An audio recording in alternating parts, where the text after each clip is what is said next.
Շնորհակալ եմ, հարգելի փոխնախագահներ, հարգելի գործընկերներ։ Ելույթս պայմանական փորձեմ անվանել տենց զրոների մասին, որ գոնե մի քիչ բյուջետային հանձնաժողովն է, թվերի հետ է կապված,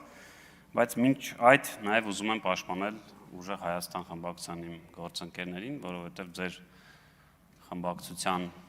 պատգամավորը իմ կարծիքով վիրավորեց ձեզ, երբ ասեց, որ իր համար մեծ պատիվ էր ընտրված չլինել մեր կողմից, ես սպասում էի մինչև այս պահը մոտենալը թերթեցի, դեռ պարոն Վարդովյանն հրաժարական դիմում չի գրել եւ հուսով եմ չի էլ գրի, որտեվ հուսով եմ ինքը չի համաձայնվի, որ իր համար տենց կործանարար նվաստացուցիչ է եղել մեր կողմից ընտրվել եւ այնտեղ գնալը։ Եվ որ ասում եք դե համանadrության պահանջ կա, անձերը ինչ կապ ունեն, դե ես կարող եմ ասել, բա որ անձերը կապ չունեն, ինձ ինչի դեմ չեք քվեարկել, իմս գործընկերներին դեմ եք քվեարկել։ Տրամաբանություն կա անձերի մեջ, եկեք տենց շատ դրա հետևից չգնանք։ Հիմա քանի որ ասի զրոների մասին, հա, նաև չեմ հետևելու խորհուրդներին այստեղ իրենց տնտեսագիտության տենց ասպետներ հրճակած մարդկանց, որտեղ ես կարծում եմ, որ խորհրդանային տեղն է, որտեղ պետքա խոսենք։ Ես ասացի, որ առաջին նստաշրջանային եզակի տեղերից է, որ կարողանում ենք հարցեր տալ իրար։ Հետո չի լինել, առավելից 10 րոպեանոց ելույթներին Երանի ենք տալու, չի լինում տենց բան, էլի։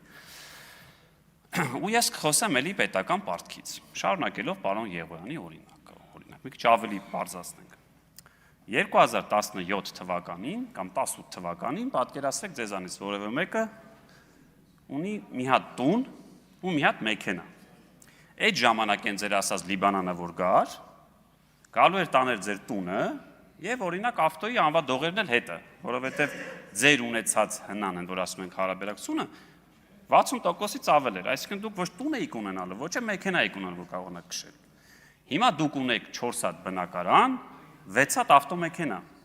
Եթե Աստված չանի այդպիսի բան լինի, բայց բոլոր մասնագետները ինձանից դեզանից լավ ասում են, որ չի սպառնում Հայաստանին եւ շատ ուրախ եմ, որ Տիկին Մանուկյանը անկեղծորեն ասում է, այո, մեզ չի սպառնում այս բանը, որտեղ բոլոր ցուցանիշներով կառավարելի է առնվազն։ Եթե բայց այդ Լիբանանը գա,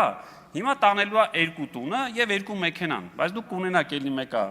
2 մեքենա, որը չունեիք 17 թվականին եւ 2 տուն, որտեղ կարող եք ապրել։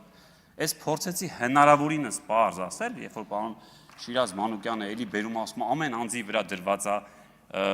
3000 թե 5000 դոլար պար, բայց այստեղի համայն հայությանը չեք ասում, բա բերեք այդ 10 միլիոնի վրա բաժանենք եւ ասենք համայն հայությունն է պարտք այդքան։ Ինչ եք Սփյուռքին առանձնացնում, հարգելի գործընկերներ։ Եկեք չառանձնացնենք, բայց Սփյուռքն էլ է, չէ՞։ Ասում եք մեր Հայաստանի մասը, դե եկեք այդ 10-12 միլիոնով գնանք։ Հետո խոսվեց աշխատավարձերի էլի մասին։ Ես էլի եմ առաջարկանում, ժողովուրդ ջան։ Եկեք աշխատավարձերը որ գա, մեր աշխատավարձերը 0 դրամ սարքենք։ Ես ամեն ինչ կանեմ, իհարկե որ դա չլինի հիմա կասեմ ինչի, բայց եկեք 0 դրամ սարքենք։ Ու ինչպես ավականիներին է թույլատրելի, թողենք որ մենք կարողանանք բիզնես գործունեություն ծավալել։ Գիտեք ինչ կլինի դրանից հետո։ Ես ձեզ խոստանում եմ, որ առնվազն մի ամիս հետո ես կունենամ նույն մեքենան, ինչ ունի օրինակ Նարեկ Կարապետյանը։ Ինչ փող ունի օրինակ պարոն Ղազինյանը։ Եկեք 0 դրամ սարքեք, ասեք 0 դրամ, բայց ես թույլատրելի է բիզնես։ Դա այն է, ինչը դուք էլի ուզում եք հետ վերադառնա Հայաստան այդ օլիգարխապետություն։ Այո, այստեղ նստած են եղել մարդիկ, որոնք 10-20 տարի շարունակ չեն էլ նույնիսկ տեսել, թե այդ աշխատավարձի SMS-ը եկել է, թե չի եկել, որտեղ իրենք դրա վրա թքած են ունեցել։ Շատերին գիտեն, որ օգնականներին են տվել, օգնականներն են ստացել։ Այստեղ մի օգնական կա, որ հարցնեք կասի։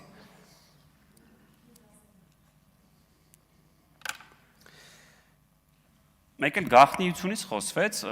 էլի որ տեսեք, երբ որ ասում ենք հանրապետական նկատի չունենք, որ տենց պարզ է, չեք կարող այդ արունակցական նաև կապ կա, չեք կարողանաք։ Ասում եք գաղտնի ծախսեր, Տիկին Մանուկյան, դուք որպես պատգամավոր չկա բյուջեում գետ 1 տող, որը ձեր համար գաղտնի է։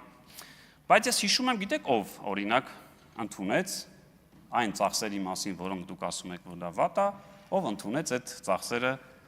որ դառնան գաղտնի։ Տեսեք, չեմ ասում լավա կամ վատա, բայց ով ընդունեց։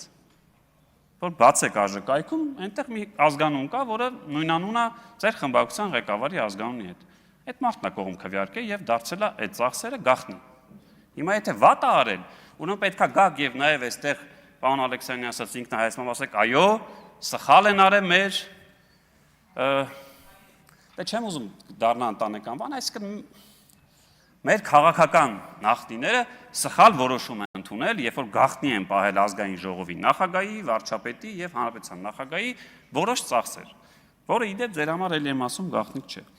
0% հարկի մասին քանի որ գալու է, ես անկեղծ ասած չեմ հասկանում մինչև հիմա այս միտքը, որ պարոն Կարապետյանը էլի նախընտրական շրջանում արել, ասել եմ դա չէ, ակտիվ հետևել եմ, գիտեմ։ Ասում եք վարչարություն չի լինելու։ Այդ գիտեք մոտավորապես ինչա, որ օրինակ երբ որ Դավիթ Ղազենյանը իրացման տնօրենն էր հեծի, օրինակ պարոն Կարապետյանը որպես ազգային բարերար որոշեր, որ բոլոր սոցիալապես անապահովներին, ասենք, հոսանքը ձրիա լինելու։ Անվճարան, փող չենք վերցնելու ու այդ բնակարաններում հաշվիչ դրած չլիներ։ Ո՞նց էիք բարձելու, ես ինչքան եմ ծախսում կամ անապահով եմ կամ չէ։ Ոնց կարա հարկային վարչարություն չլինի ու դուք բարձեք ես փոքր բիզնես եմ, թե միջին։ Այդ ո՞նց է տենց լինելու։ Խնդրում եկեք բացատրեք, ոնց կարա այդպես հնարավոր լինի։ Այսինքն ու դնում եք 114 միլիոնի շեմ։ Այս մասին էլի առանձին բյուջեի ժամանակ եմ խոսելու երկար մի քիչ այնտեղն։ Ոնց կարա օրական 400,000 դրամ շրջանառություն ունեցող մարդը 0% հարկ տակ եւ դուք որևէ կերպ չգնաք ստուգեք ինքը 400,000 անում թե 200,000 անում։ Ոնց կարա վարչարություն, ասում եմ, այդ նույնն է, ոնց որ հաշվիչները հանենք բնակարանից ու ասենք միջև 1000 կիլովատ սպառումը անվճար է։ Ոնց եք բարձել որ միջև 1000 կիլովատ է։ Եվ ես ավելի ուրիշ առաջարկ ունեմ։ Հա, այս 0 դրամի մասով մի հատ էլ բան ասեմ, նոր անդառնամ։ Այստեղ շատ է խոսում արդյունավետության մասին, էլի առաջարկ անեմ։ Որ պահին, օրինակ, արդեն 16-րդ նիստն է, Ղազարյանը դա մեր ասում։ Որ պահին գաք ասեք ինչ բանաձևով ենք հաշվում, այստեղ հələ որ ձեզանից ամենաշատը պիտի որ պարոն Վարդևանյանը աշխատավարձ ստանա։ Որ պահին ասեք որ մեթոդով ենք հաշվելու 16 օրվա ընթացքում հայ ժողովրդին պարոն Արամ Վարդևանյանը իր այնտեղ նստելով ինչ օգուտ է տվել, ես ձեզ խոստանում եմ այդ ալգորիթմը վերցնենք դնենք եւ մեր գործողումներն կհաշվենք ինչ օգուտ է տվել։ Երբեմն չի լինում այդպես։ Հա, պարոն Մխիթարյան ժպտում եք, լավ է որ գալիս եք ուզում եք լիգբեզ անել մեզ, բայց պարոն Վարդևանյան ձեզ կհուշի, որ կառավարության որոշումները երբեք ազգային ժողով չեն գալիս։ Կառավարության որոշումները հենց որոշումներն, այսինքն տոնով որ մեզ ուզում եք դաստակ նորմալ է, ցանկություն է, բայց կառավարության որոշումները չեն գալիս այստեղ։ Մենք էլ երբևէ կառավարության որոշումները ընդունող մարմին չենք եղել, որովհետև մենք օրենքներ ընդունող մարմին ենք։ Ու այդ 0% հարկի ֆոնին ես առաջարկում եմ հարգելի փոքր եւ միջին բիզնեսի ներկայացուցիչներ։ Ես կարծում եմ, որ եթե օրինակ հեծի գրասենյակը տեղակայված էր մոլում եւ դա պատճառաբանվում էր, որ այնտեղ շատ մարդիկ են մտնում, ինձ թվում է մենք կարող ենք նաեւ զուգահեռ օրենք բերել եւ ասել, որ մոլերը պարտավոր են իրենց տարածքի առնվազն կեսը տրամադրել փոքր բիզնեսին 0 դրամ վարձավճարով։ Ինչ վատ է օրինակ, հայ գյուղացին թող գնա Դալմա մոլում, Ռիո մոլում, Երևան մոլում, որ չասեք մենակ ձեզ եմ ասում, էլ ինչ մոլեր կա, Առինջ մոլում անվճար 0 դրամ տեղ տվեք, թող գա այդ գյուղացին դեղս ծախի, լոլիկ ծախի, հոմպլեքս, բերեք, դրեք եւ օրինակ կամ փոքր եւ միջին այլ արդեն արտադրականները Դալմա մոլում տեղ ունենան, էլի։ Եղել է այս 10 տարվա մեջ մեկին անվճար տեղ տակ, էլի։ Եկեք այդ օրենքները կբերենք 0% հարկի դեպքում, բերեք էդ էլ առաջարկենք, թող մոլերում այդքան տասնյակ հազարավոր մարդիկ են մտնում, անվճար տեղ տվեք։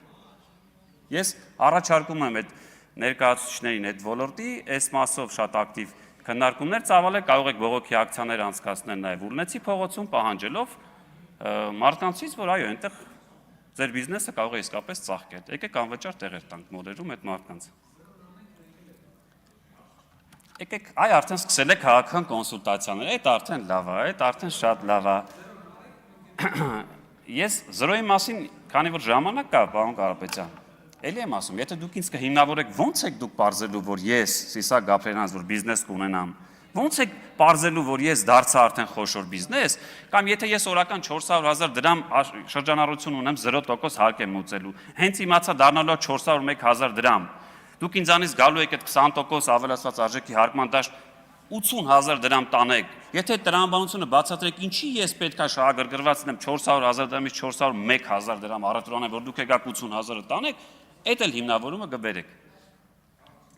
Իդեպ մենք էլ ունենք մինչև 24 միլիոն դրամ շրջանառությունը, կառավարությունը, եթե չեմ սխալվում, հայտարարել է, որ այդ շեմը բարձրացնելու են, կարծեմ 48 ենք սարքելու։ Հարգելի գործընկերներ,